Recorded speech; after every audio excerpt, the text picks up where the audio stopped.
Coming up on this edition of Out of the Blue, from Middle Tennessee State University, we highlight the new health communications concentration within the College of Liberal Arts.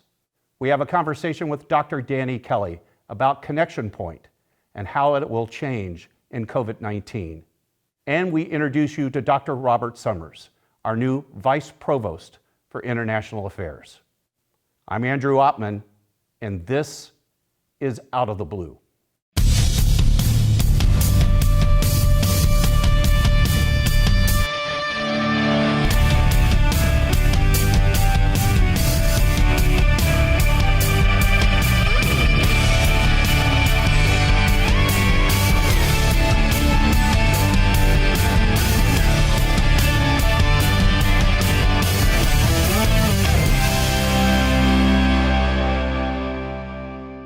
Welcome to Out of the Blue. I'm Andrew Oppmann. The healthcare industry remains one of Greater Nashville's biggest employers. And to meet their needs, the College of Liberal Arts has unveiled a new concentration in health communication. One of the professors overseeing the launch of this program is Dr. Betsy Dalton, and she joins us on Out of the Blue. Dr. Dalton, thank you for joining us on the program. Oh, well, thanks for having me. Congratulations on the launch of a brand new degree program, Health Communication. This is really exciting given that we are, of course, in the middle of dealing with COVID-19. It's very relevant now, but let's start from the very beginning. What need did you see this program could meet, and what jobs do you feel that our graduates through this program can obtain? Sure. So I'm only in about my fifth year here, but early on in my time, my colleagues and I realized that several of us had a background and an interest in health communication from a research perspective.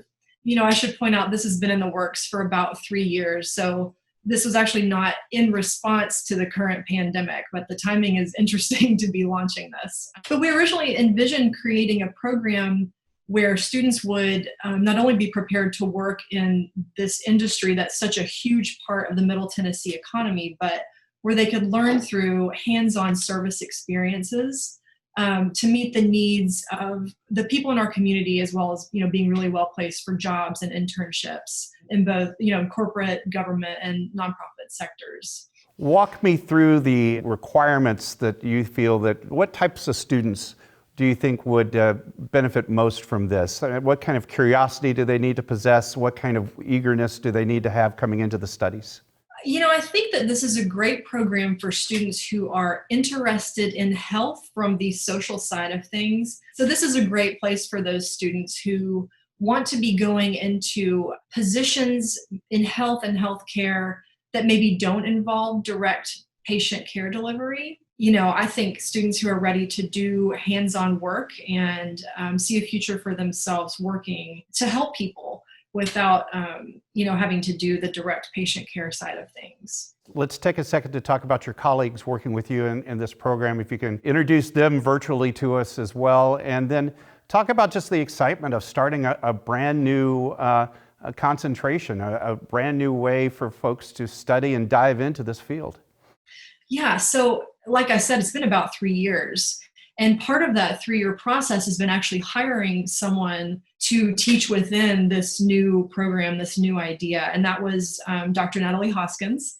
And she is currently chairing our concentration committee as we move forward. She's doing some interesting work right now. And I'm telling you this to sort of give you an idea of the breadth of what we do in health communication. And she's studying some gender-based violence, doing some research in that area.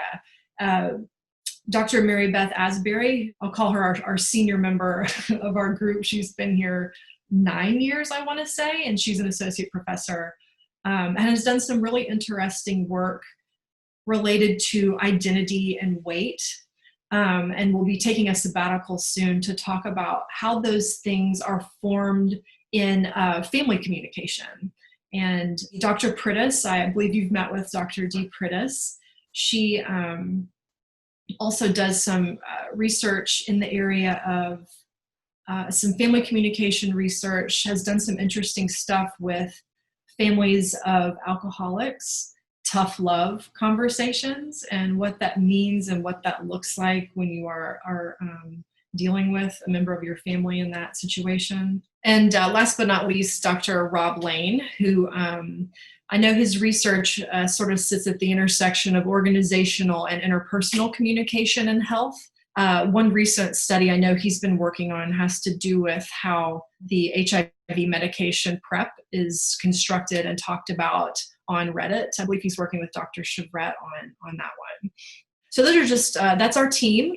And we're all just so excited to be getting started with this. And each of us is really contributing something unique to the formulation of this curriculum. And you can see it in the classes that we have developed and brought together, which includes 11 new courses added to the COM curriculum for students to choose among.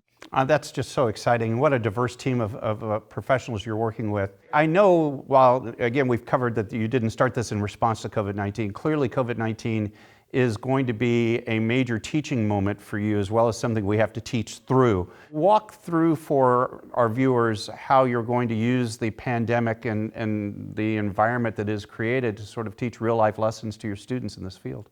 It's all health communication right now. And I think that this pandemic, for better or worse, is really bringing communication to the forefront of what's important. And there are opportunities here. And certainly COVID is providing endless examples, project ideas that we can be pulling into our classes that are going on right now. One of the things we've been discussing is we want to establish this program as an on-ground traditional program. But moving down the road, we'd really like it to be available for people perhaps who are coming back to finish their degree and they might be currently working, maybe even in the healthcare industry. And we'd love for them to be able to do that remotely. You know, the other thing too is communicating online, which COVID is sort of forcing us to do as teachers, as interviewers. You know, it's not new and it's not going away. And with all of our COM courses, really, I think we're reinforcing a really valuable and evolving skill with mediated communication. So our students are learning, how do I deliver a presentation remotely? What if the technology fails? How do I recover in a way that I've got a backup plan, but I'm also able to retain my credibility as a speaker? So in that way, the current situation is giving us not only a lot of fodder for discussion in our health comm classes, but a lot of practice in communicating in a mediated environment. Well, Dr. Betsy Dalton, Assistant Professor in the Department of Communication Studies in the College of Liberal Arts, thank you so much for joining us on the show and sharing this wonderful program. Congratulations on this program launch. Well, thanks for having me. It was fun to talk to you. And we'll be right back. Your MTSU Alumni Association has a goal of placing this pin on the lapel of all those who call this campus theirs. Let's pass that tradition on. Let's pass it on. You know you gotta climb higher, climb higher, let the fire burn brighter, be stronger, go longer, climb higher, climb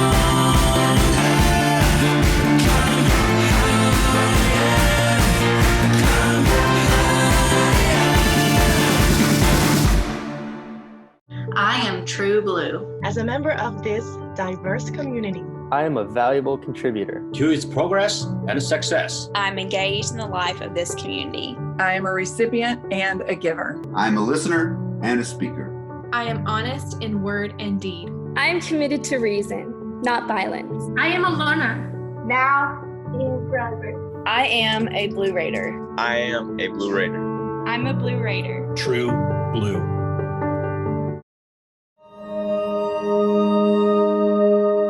Pass the tradition on. Pass the tradition on. Pass it on.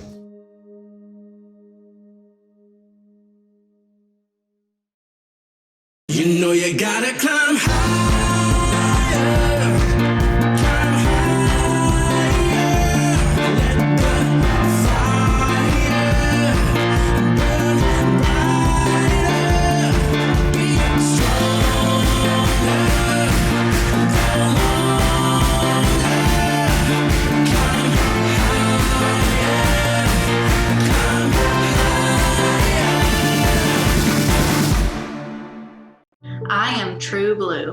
member of this diverse community. I am a valuable contributor to its progress and success. I'm engaged in the life of this community. I am a recipient and a giver. I'm a listener and a speaker. I am honest in word and deed. I am committed to reason, not violence. I am a learner. Now in progress. I am a Blue Raider. I am a Blue Raider. I'm a Blue Raider. True Blue. Welcome back to Out of the Blue. I'm Andrew Ottman. Dr. Danny Kelly is our Assistant Vice President for Student Affairs. He oversees Connection Point, and that's a very important program to help our students learn their way around campus and understand how the campus operates. He joins us on the program to talk about how this important element is changing because of COVID-19. Dr. Kelly, thanks for joining us on the program. We always appreciate your time. Absolutely. We're going to be talking about a lot of things regarding COVID-19, but let's first begin with some basic information about this wonderful Connection Point program.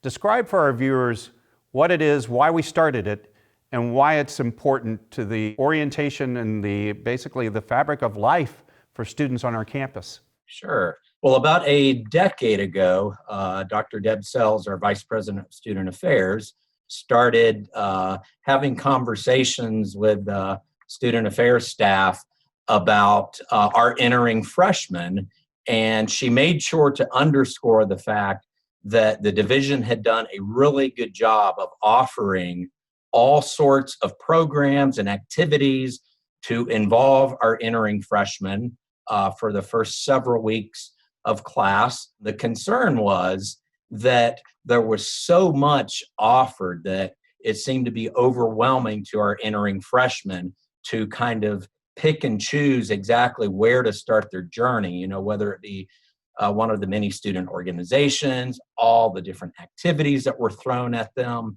So she charged us with coming up with a way to package the offerings to students a little bit better. So over several weeks, student affairs staff just talked about different programs that were already offered, programs that we thought the students would enjoy.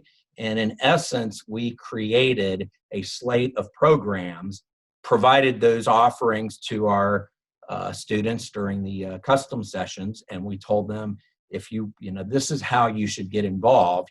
Convocation was the main event that we wanted to get students to. And from that, they could pick other events of interest to them. And there was usually anywhere from 16 to 20 events offered. And we offered that many to make sure that they had a variety, so that there were some academic events, some social events, some advocacy events, so that they would definitely find something that interests them. And our thinking was, if they got involved with a variety of activities, that would help them start making decisions on where they wanted to place themselves in out-of-classroom activities throughout their freshman year and their college career at MTSU. So I know with COVID-19 changing so many things on our campus, you've had to rethink how I can take these large-scale events. I'm thinking Crash the Commons, which was a fantastic, and will be again, fantastic gathering of people. We've got to rethink and revision these things in a COVID-19 environment, but we still have to provide those connection points, right? Absolutely. Some of those events, the one that you specifically gave an example of Crash the Commons, we just could not see being able to host that event in light of COVID-19 with the big dance party and students so close in proximity to each other. It was pretty impossible to continue that event and then be able to also ensure that we applied social distancing to that specific event. Doing that, you would lose so much of what the purpose of the event is. So we made that decision for that event and literally looked at all the other events that had been offered in the past and had to make tough decisions on which ones we could continue and feel like we would be able to protect the health and safety of our students, and which ones we would just have to make the tough decision of not offering during the fall. Let's talk about striking that balance, the things that you've identified as part of this new connection point so that we can continue that purpose. Absolutely. Offering a number of virtual programs and the availability of what you can do online now, or I should say the technology has gotten so much better that some of these events you almost feel like you're there. So we've made decisions to have some of our events virtually, and we've identified a couple of other events are actually coming up. We have a drive-in movie event that'll take place this month, and then we have doing an outdoor drive-in event for a talent show, which is going to be our. We have in the past have had Rep Your Roots, which showcased a lot of the different talents of our students, and that event is also going to be a drive-in event. And pretty much for all of the other events that are still going to be in person, we have just had to go that extra mile in ensuring that we are doing everything that we need to do to ensure that social distancing is intact. All of the virtual events that we're having, students are going to be able to directly interact with, in some cases, each other, those that are attending the event, and then the hosts of the event as well. You work with all of our student organizations. I know you closely mentor the Student Government Association, and student organizations are such an important part of the fabric of the university life. How are they going forward, staying on course for the coming semester? What's your advice and what's your mentoring to them so they stay active? Well, just encouraging them to obviously continue staying involved. We know that a lot of things have changed, but we still believe that it's important for students to stay involved with their student organizations to ensure that they're getting the experiences that they deserve, and in a lot of cases really need. Even though a lot of the events and meetings are being held virtually, we still believe that there's going to be a lot of positive coming out of those events. So just encouragement, support, all of us staying positive and so forth, I think is the best that you can do. Well, you staying positive is something I am confident will remain. The students call him DK, but I call him Dr. Danny Kelly, our Assistant Vice President for Student Affairs, and really the inspiration and mentor to so many of the things that make student life possible on our campus. Dr. Kelly, thanks for joining us. Absolutely. Thank you, Andrew. And we'll be right back. Your MTSU Alumni Association has a goal of placing this pin on the lapel of all those who call this campus theirs. Let's pass that tradition on. Let's pass it on. You know you gotta climb higher, climb higher, let the fire burn brighter, be stronger, go longer, climb higher, climb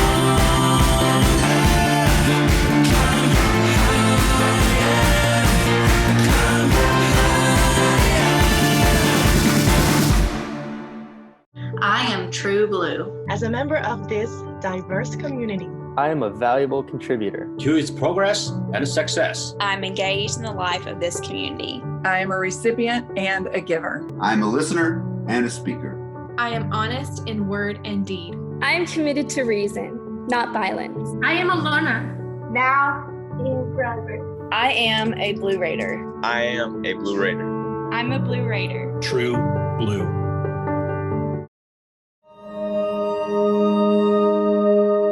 Pass the tradition on. Pass the tradition on. Pass it on.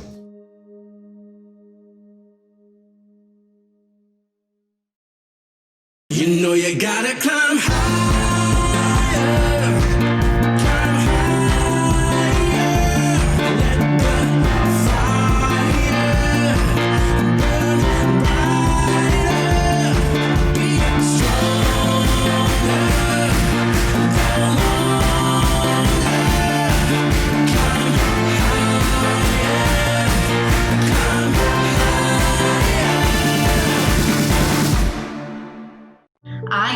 true blue. As a member of this diverse community, I am a valuable contributor to its progress and success. I'm engaged in the life of this community. I am a recipient and a giver. I'm a listener and a speaker. I am honest in word and deed. I am committed to reason, not violence. I am a learner. Now in Brownsburg. I am a Blue Raider. I am a Blue Raider. I'm a Blue Raider. True blue. Welcome back to Out of the Blue. I'm Andrew Ottman. Middle Tennessee State University puts a high priority on our international connections and opportunities. To oversee this important effort, we've hired a new Vice Provost for International Affairs, Dr. Robert Summers, who shares with us his priorities for the coming year. Well, Dr. Summers, thank you for joining us on the show. It's an honor having you on the program. Thank you, Andrew. It's a pleasure to be here. It's got to be a thrill coming to your alma mater as Vice Provost for International Affairs. Talk about this new job that you're taking on our campus and some of the things that you're hoping to accomplish. Yeah, absolutely, Andrew. We are very happy to be back in Murfreesboro, Tennessee. It's an interesting time to be the Vice Provost for International Affairs. We are, however, very well positioned for growth. I was just recently reading that the census reports estimate that Rutherford County will be the third biggest county in 2040. We'll experience population growth of about 55%. That will only increase the number of students that come to campus, only increase the number of students who study abroad, and this is an exciting thing for us. Dr. McPhee, our president, is so very proud and so very committed to our international outreach. What's going to be your first priority in this job? Where do you see are the real advantages that MTSU offers in this space, and how are you going to work us in that direction? So I think that the opportunities are really illustrated in my story. You see, Andrew, I am the son of a single school teacher from rural Tennessee. I grew up in Putnam County. It was through study abroad, first at Tennessee Tech and later at MTSU, that has allowed me to do the things that I've been able to do. I have a PhD in second language acquisition and educational technology. Had I not studied at the Université de Caen so many years ago, I wouldn't have been able to do these things. I want our students to understand that there is more to life than just rural Tennessee. Now, Tennessee is, of course, a beautiful place. It was a tremendous place to grow up. We have very good opportunities here, but there certainly is more. Dr. Summers, at the start of the program, you mentioned that these are interesting times to be Vice Provost for International Affairs. And I guess the first question many parents and students would have, will there still be study abroad in this environment in the near future? Well, certainly there will be, but it'll of course look different. We will not be sending students abroad in the fall semester. Study abroad still exists, though. Study abroad exists in terms of virtual internships. So we are currently looking at opportunities for our students in our fashion industry to have virtual internships in Milan or in Rome. We're doing the same thing with our students that are interested in political science, to have virtual internships with governmental organizations in the UK and in Australia. So study abroad will exist. It will just exist in a different manner. Study abroad is a real pride point for us. The Education Abroad program has received several honors. I was hoping you could really reflect on what you feel are the real advantages of those programs. I'm happy to report that just recently, 3 of our students have been awarded the prestigious Gilman Award. This will help fund their study abroad experiences by almost $14,000. We also have 2 students who have been recently awarded the Freeman Asia Award. This will fund their study abroad experiences by $12,000. Also, it's important to understand that one of our former study abroad students was just recently awarded a Fulbright for teaching in Spain. These are important things that we should be very proud of. Oh, it really speaks to the depth of the commitment of the university and the success of those who have been through that program. Going back to COVID-19, and when things do restart, what are the trips that you anticipate will be sort of first on deck? Which ones do you think will be emerging as the first opportunities? Well, we offer over 500 study abroad programs. Two of our more popular programs, one of which is the Criminal Justice in London program. And through this program, students compare the U.S. and the United Kingdom justice system. Students have the opportunity to visit New Scotland Yard, the Houses of Parliament, and they meet with and learn from police detectives in London. Tremendous, tremendous experiences for them. Another popular program, and one that we're tremendously proud of, is our Summer in Normandy program. In this program, students have the opportunity to study French and learn more about French daily life and culture. One of the most transformative parts of this program is the fact that students live in homestays. This way they can experience culture firsthand. I'm also happy to report that I am still in contact with my homestay brother from 20-something years ago when I studied abroad through this very program. A lot of folks look at study abroad and they think, there's no way I can afford that. There's no way I can reach that because I'm that rural kid from Putnam County like you. What do you tell them? I tell them that we have scholarships to support their study abroad. Just last academic year, we awarded over $100,000 in scholarships so that students can study abroad. Study abroad is aidable with your financial aid. We do everything we can to support the students financially so that they can have these transformative experiences. Well, Dr. Robert Summers, back at his alma mater of Middle Tennessee State University as Vice Provost for International Affairs. Putnam County's got to be pretty proud of you. Welcome home, and thanks for joining us on Out of the Blue. Andrew, thank you. And that does wrap up another edition of Out of the Blue. A reminder to the campus, for news and updates regarding COVID-19 response, go to our website, mtsu.edu/coronavirus. For news and information about the campus 24 hours a day, visit mtsunews.com. You can also find us on social media, Twitter, Facebook, and Instagram. I'm Andrew Ottman. Stay safe, stay on course, and remain true blue.